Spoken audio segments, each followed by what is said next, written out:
Salam pemirsa CBN semua, kembali lagi bertemu dengan pembahasan buku Jangan Kita Melupakan Sejarah.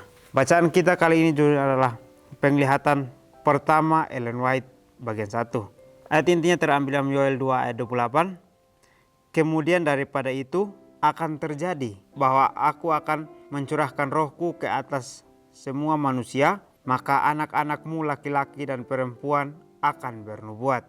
Pada Desember 1844, Ellen Harmon sedang berdoa bersama 4 wanita lainnya di rumah Nyonya Haynes di Portland, Maine. Ketika kami sedang berdoa, Ellen mencatat, kuasa Tuhan turun atas diri saya seperti yang belum pernah saya rasakan sebelumnya. Selama pengalaman itu, dia menulis, saya tampaknya terbang tinggi dan semakin tinggi. Jauh di atas dunia yang gelap, saya menoleh untuk mencari orang-orang Advent, tetapi tidak dapat menemukan mereka. Ketika sebuah suara berkata kepada saya, lihat dan lihat sedikit lagi tinggi. Mendengar itu, saya mengangkat mata saya dan melihat jalan yang lurus dan sempit menjulang tinggi di atas dunia. Di jalan ini orang-orang Advent sedang melakukan perjalanan ke kota yang jauh berada di ujung jalan.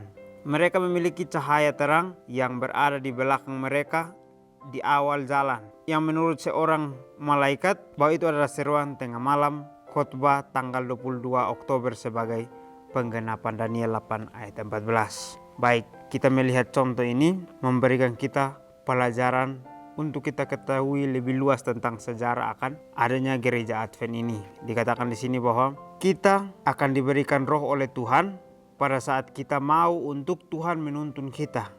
Pada saat Tuhan mau untuk kita melakukan kehendaknya. Tuhan akan mencurahkan rohnya kepada kita untuk kita bisa melakukan apa yang orang lain dapat lihat, untuk menyaksikan begitu besar kasih Tuhan itu. Baik, kita lihat di sini dikatakan bahwa Ellen Harmon ini sedang berdoa dengan 4 wanita. Dia mendapatkan sebuah penglihatan sehingga dia mencatat itu, kuasa Tuhan turun atas diri saya seperti yang belum pernah saya rasakan. Jadi penglihatan ini dia belum pernah merasakan akan penglihatan ini, tetapi Tuhan menunjukkan itu untuk dia menuliskan kepada kita bahwa ini kuasa Tuhan sangat besar untuk kehidupan kita manusia. Jadi melalui Nyonya Ellen Harmon ini kita diberikan pelajaran untuk kita belajar bagaimana dia ingin untuk kita semua dapat melihat akan contoh ini sebagai perlindungan Tuhan kepada kita masing-masing. Dikatakan bahwa selama pengalaman itu dia menulis, saya tampaknya terbang tinggi dan lebih tinggi jauh di atas dunia yang gelap. Jadi pada saat dia mendapatkan penglihatan pertamanya itu, dia merasa bahwa Tuhan sedang mau menggunakan dia untuk menyampaikan kepada orang-orang pengikut kebenaran Tuhan, supaya mereka bisa mengerti jalan yang Tuhan akan berikan kepada kehidupan mereka. Sehingga dia menulis bahwa dia diberikan pengalaman ini untuk dia memberikan contoh kepada kita bahwa Tuhan sedang membuat dia untuk terbang tinggi dan semakin tinggi di atas dunia yang gelap. Artinya adalah Tuhan mau untuk dia dilihat oleh semua orang, sehingga Tuhan membuat dia untuk menjadi pandangan di dalam sejarah kebenaran itu. Jadi melalui ini kita dapat belajar bahwa pada saat dia menoleh untuk mencari orang-orang Advent, tetapi tidak dapat menemukan mereka, ketika sebuah suara berkata kepada saya, lihat lagi dan lihat lebih tinggi. Baik, artinya adalah kita seringkali sebagai umat yang percaya kepada Tuhan, atau dikatakan bahwa orang-orang Advent, orang-orang yang menunggu akan kedatangan Tuhan. Kita seringkali kita percaya bahwa kita sudah ada dalam gereja, berarti kita sudah orang yang sempurna. Tetapi kita lihat di sini bahwa Nyonya Ellen G. White saja mengatakan bahwa dia menoleh ke belakang saja, tidak ada orang-orang yang sedang dia cari. Dia tidak menemukan orang-orang tersebut, yang artinya adalah bahwa orang-orang tersebut hanya menjalani sesuai dengan keinginan hati mereka atau sesuai dengan kemauan mereka tanpa adanya libatan Roh Kudus itu. Sehingga pada saat Nyonya Ellen G. White memberikan contoh bahwa Tuhan menyuruh dia untuk melihat, maka dia tidak melihat akan orang-orang Advent itu atau orang-orang yang mengaku percaya akan kebenaran, tetapi mereka tidak didapati di sana, berada di tempat yang sedang diperlihatkan oleh Tuhan kepada Nyonya Ellen G. White itu. Jadi kita lihat di sini bahwa ada suara yang datang dan berkata kepada Nyonya Ellen G. White, dikatakan bahwa lihat lagi dan lihat lebih tinggi. Artinya adalah pada saat kita sebagai umat percaya Tuhan, Tuhan akan membuat kita untuk menjadi orang yang memberikan pancaran terang itu.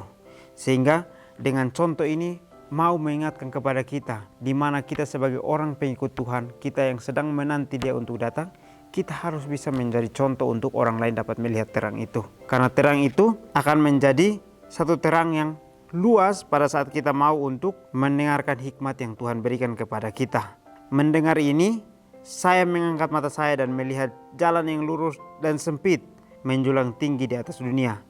Di jalan ini, orang-orang Advent sedang melakukan perjalanan ke kota, jauh berada di ujung jalan. Jadi pada saat ditunjukkan bahwa orang-orang Advent sedang berada di jalan yang menuju ke kota, yang jauh dari ujung jalan ini, diberitahukan kepada kita bahwa kita sedang dalam perjalanan. Tuhan mau mengingatkan kepada kita bahwa pada saat kita berjalan, kita tidak tahu ujungnya, kita harus percaya kepada Tuhan karena Tuhan sudah tuntun dan memberikan ajarannya kepada kita untuk selalu kita percaya. Tuhan tidak pernah meninggalkan kita, Tuhan tidak pernah membuat kita untuk masuk kepada jurang. Tetapi Tuhan membawa kita ke tempat yang baik, tempat yang dimana Dia kehendaki. Jadi kita percaya bahwa pada saat kita sedang berjalan, Tuhan ada di depan kita, Tuhan ada di belakang kita yang selalu menuntun kita untuk kita berjalan dan tidak tersandung di dalam perjalanan kehidupan kita. Jadi mereka memiliki terang yang berada di belakang mereka di awal jalan, yang menurut seorang malaikat bahwa itu adalah seruan tengah malam. Jadi Tuhan memberikan roh itu untuk menuntun mereka, untuk mereka bisa dilihat oleh banyak orang. Sehingga dengan cahaya yang diberikan itu, memberikan kepada mereka bahwa Tuhan akan menuntun mereka untuk berjalan di dalam terang kebenaran. Kita sebagai umat percaya kepada Tuhan, kita sedang diberikan roh ini kepada kita masing-masing atau kepada semua anak manusia untuk bisa menjadi terang. Dan terang itu akan datang kepada kehidupan kita masing-masing pada saat kita mau untuk menuruti kehendaknya Tuhan. Tuhan selalu memberikan yang terbaik untuk kehidupan kita. Tapi seringkali kita mau untuk memilih sesuai dengan kemauannya kita. Sehingga kita mengalami kegagalan di dalam menerima cahaya kebenaran itu. Kita belajar di sini untuk kita mendengarkan apa yang Tuhan akan berikan kepada kehidupan kita. Sehingga pada saat Tuhan memberikan itu, kita dapat menjalannya dengan penuh seksama. Cahaya itu bersinar sepanjang jalan dan menerangi kaki mereka, sehingga mereka tidak tersandung. Jika mereka terus memandang Yesus yang ada di depan mereka, yang menuntun mereka ke kota itu, maka mereka akan selamat. Tetapi tidak lama, beberapa orang menjadi lelah dan berkata bahwa kota itu masih jauh dan mereka berharap dapat memasukinya lebih dahulu. Lalu Yesus menguatkan mereka. Yang lain dengan gegabah menolak cahaya di belakang mereka dan berkata bahwa bukan Tuhan yang telah menuntun mereka sejauh ini. Cahaya di belakang mereka padam, meninggalkan kaki mereka dalam kegelapan total, dan mereka tersandung dan kehilangan pandangan pada tanda dan Yesus, lalu jatuh dari jalan setapak ke dunia yang gelap dan jahat di bawah sana. Baik, ceritanya sangat menarik ya. Cahaya itu bersinar sepanjang perjalanan akan umat-umat Tuhan menuju ke kota yang sedang Tuhan sediakan kepada kita.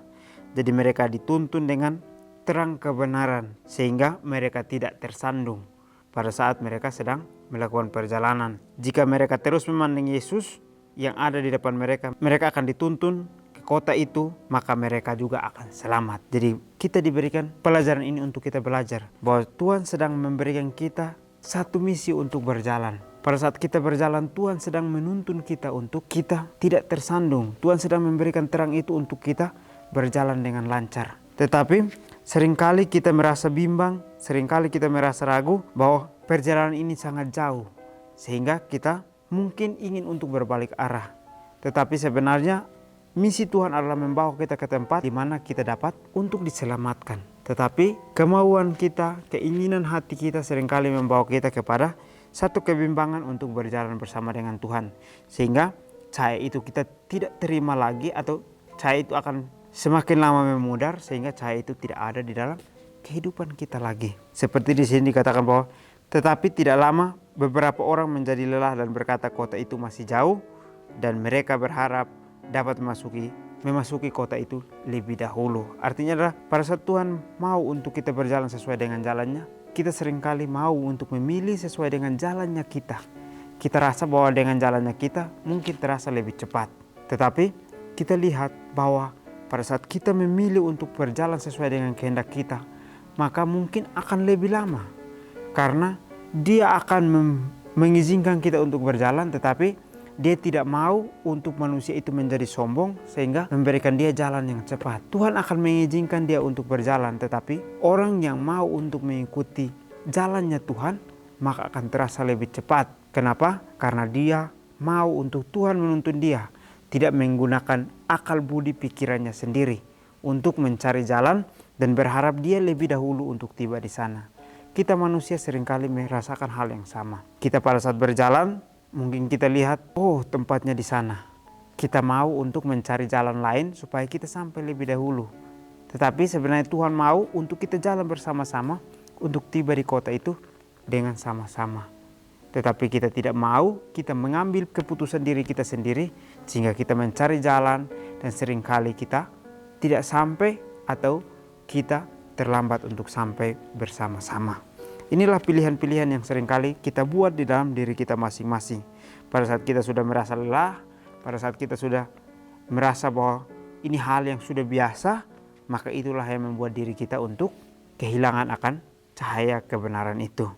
Dikatakan bahwa yang lain dengan gegabah menolak cahaya di belakang mereka dan berkata bahwa bukan Tuhan yang telah menuntun mereka sejauh ini. Inilah yang terjadi dalam kehidupan kita sehari-hari. Seringkali kita melihat ke belakang, apa yang sudah kita lewati, kita katakan bahwa ini karena kehebatan diri saya, sehingga saya bisa sampai di titik ini. Tetapi kita melupakan Tuhan yang sudah menuntun kita, sudah mengajarkan kepada kita akan pelajaran ini. Untuk kita bisa pada saat melihat ke belakang, kita percaya bahwa Tuhan sudah menuntun kita, Tuhan sudah membawa kita sejauh ini untuk kita bisa melihat kasih yang sangat luar biasa itu. Jadi mungkin ini saja pelajaran dapat saya bahas. Kiranya kita bertemu lagi di pertemuan selanjutnya. Kiranya Tuhan Yesus memberkati kita semua.